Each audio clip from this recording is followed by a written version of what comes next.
इतने सारे शास्त्र पढ़ने के बाद भी ज्ञान और वैराग्य को कुछ क्यों नहीं हुआ, फर्क क्यों नहीं हुआ? तो फिर फर्क क्यों नहीं पड़ा? तब हताश होकर के बैठने के बाद आकाशवाणी हुई और कहा, नारद जी आप घबराओ मत, आप उदास मत हो, आप सत्कर्म करो। क्या करो? सत्कर्म करने से ज्ञान और वैराग्य की जो कष्ट है, जो बुढ़ापा है, वो दूर हो जाएगा। सत्कर्म क्या है? ये नारद जी के पास है, लेकिन नारद जी भूल गए कि सत्कर्म क्या है। नारायण के पास से ब्रह्मा के पास गया, ब्रह्मा के पास से नारद जी के पास गया और नारद जी के पास से व्यास जी के पास गया। क्या गया? श्रीमद् भागवत की कथा। भागवत सिर्फ 4 ही श्लोक है। कितने श्लोक है भागवत के? सिर्फ 4 ही श्लोक है, लेकिन वो भगवान परम ज्ञानी थे, इसलिए उन्हें 4 श्लोक ही काफी था।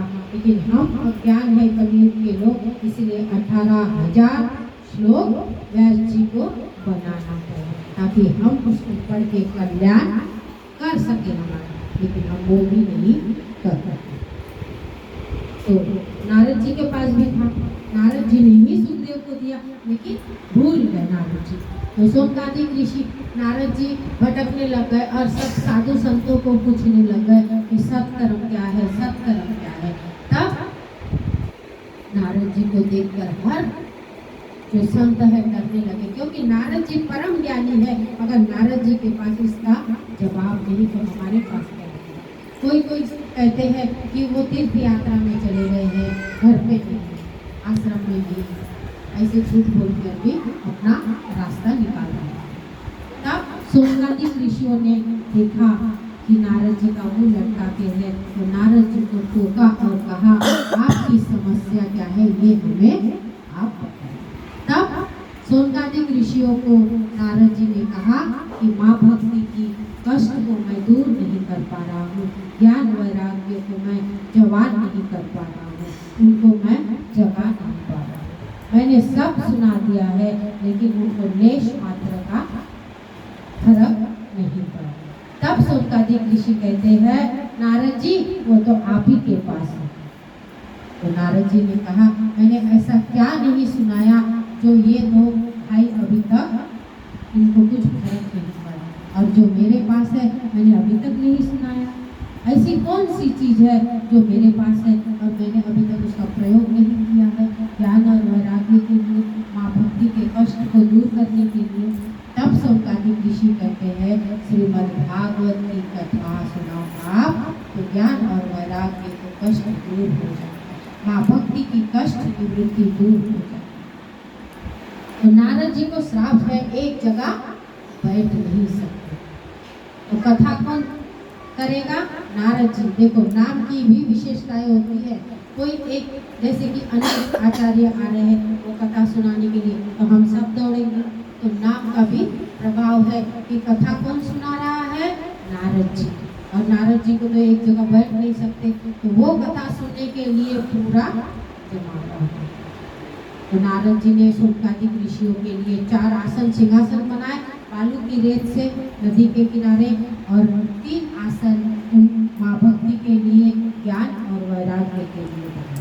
और श्रोता कौन हुए? नारद जी। जबकि नारद जी को भी पता है, लेकिन नारद जी क्या है? श्रोता।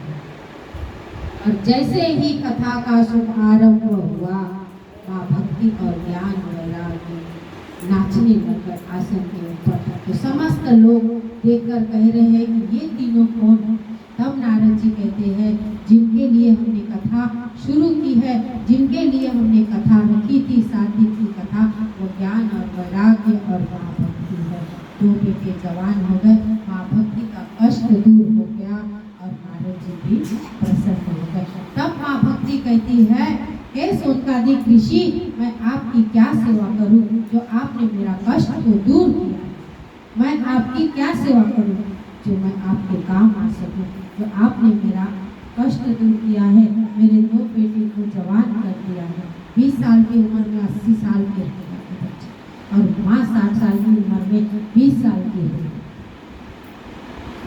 तो माँ सोमकादिक ऋषियों ने कहा कि कि समस्त श्रोता है जो बैठे हैं उनके अंदर माँ भक्ति और आप दोनों बेटों के साथ विराजमान हो जाए, क्योंकि भक्ति ज्ञान वैराग्य अति आवश्यक है। तो हमारे अंदर विराजमान हो गए और माँ भक्ति का कष्ट भी दूर हो गया। तो सोनकादिक ऋषि कहते हैं कि ये तो कुछ भी नहीं, ये तो जीते जागते थे, तो इनका उद्धार हो गया भगवान के नाम से। लेकिन भूत प्रेत अज्ञानी क्रोधी कामी पापी ये अभी उद्धार हो जाते हैं। अब नारद जी कहते हैं आप कुछ ज्यादा नहीं बोल दे रहे कि एक प्रेत भी उद्धार हो जाए? तो बोले नहीं, प्रेत भी उद्धार हो जाते हैं। तो बोले कैसे? जो जीते जागते हैं, हाँ ये पता है कि सब लोगों के बीच में बैठा हुआ है, उसका उद्धार हो गया है, ये हमें दिखाई दे रहा है, लेकिन प्रेत का उद्धार हो ये हमें किस तरह से पता चले? तब सोनकादिक ऋषि कहते हैं हे सूत जी, मैं आपको एक उपाख्यान सुनाता हूँ। कि कौन सा उपाख्यान?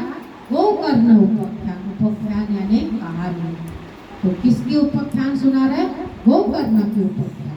बड़ा ध्यान से सुनना। कर्नाटक में एक नदी है उत्तम, लोग वहाँ पे एक आत्मदेव के नाम की एक व्यक्ति था, ब्राह्मण। उस व्यक्ति के घर में एक गाय भी थी और वो जितना भी झाड़ लगाता है फल फूलों का, उसके झाड़ में कभी हरा भरा नहीं हुआ। हरा भरा यानी फल कभी लगे नहीं। और जो गाय थी 10 साल से उसको कभी एक बछड़ा बछड़ी और ना ही आत्मदेव को बच्चा था। आत्मदेव को भी कोई संतान नहीं था। तो आत्मदेव को देखकर भी पड़ोसी कहते हैं हे आत्मदेव, आपका मुख देख करके हमें बड़ा ही दिन खराब जाता है। जो भी काम हमारे होने वाले होते हैं वो भी बिगड़ जाता है। तो आपका मुख हमें ना दिखाए सुबह से। अगर आपको इस तरह से कोई कहा जाए कि आपका मुख देख के हमें दिन खराब जाता है, तो आपकी क्या परिस्थिति होगी? ऐसा लगेगा ना कि मुझे अभी जीवन त्याग ही देना चाहिए। तो आत्मदेव को भी ठीक ऐसा ही लगा कि अभी मुझे जीवन त्याग देना ही चाहिए। जाकर के घने जंगल में जाकर के एक झाड़ के नीचे बैठ गया रोते हुए और मन में बातें कर रहा है, हे भगवान, अगर आप मुझे एक संतान दे देते तो क्या होता? एक संतान दे देते तो आपका क्या जाता? मुझे एक संतान चाहिए। तो उतने में ही एक संत वहाँ से आता है, वो परम ज्ञानी। एक संत आता है, वो परम ज्ञानी है। तो संत को क्या महसूस होता है ये देखिए। संत को लग रहा था कि शायद आज इसको भगवान के दर्शन नहीं हुए, इसलिए वो झाड़ के नीचे बैठ के रो रहा है। कोई भक्त होगा कि भगवान को अति प्रिय है, तो वो भगवान नहीं मिलने के कारण रो रहा है। तो संत ने जाके पूछा, तुम ब्राह्मण लगते हो? तो कहा हाँ। तो बोले आज तुम्हें भगवान के साथ दर्शन नहीं हुए? तो बोले मैं भगवान के लिए नहीं रो रहा हूँ, मैं अपने पुत्र के लिए रो रहा हूँ। मुझे पुत्र चाहिए, मुझे भगवान नहीं पुत्र चाहिए। लेकिन वो महात्मा आत्मदेव को समझाते हुए कहते हैं तुम्हें पुत्र नहीं है, तुम्हारा जीवन अच्छा है। पुत्र सुपुत्र हो या कुपुत्र हो, पुत्र रुलाता ही। सुपुत्र हो, पढ़ाई में अच्छा हो, विदेश गया हो, तो भी माँ बाप सोचते हैं कब मेरे बेटे का फोन आए और कब मैं बात करूँ, मेरे मन को शांति हो। वो रोते ही है। और कुपुत्र को तो कहने की जरूरत ही नहीं है, जब उसका मन चाहे वो रुलाने को रेडी ही रहता है। तो पुत्र क्या है? माँ को रुलाता ही। तो पुत्र भी कैसा होना चाहिए ये हम आपको कल सुनाएंगे। तो क्या कहते हैं? पुत्र नहीं है तो क्या हुआ? भगवान को आप पुत्र बना लो। भगवान क्या नहीं बन सकते? आप बनाकर तो देखो, भगवान के पास जाकर तो देखो। क्योंकि आत्मदेव के पास ना ही सत्संग था, ना ही भागवत की कथा थी और ना ही भगवान की चर्चा, इसलिए आत्मदेव अज्ञानी था।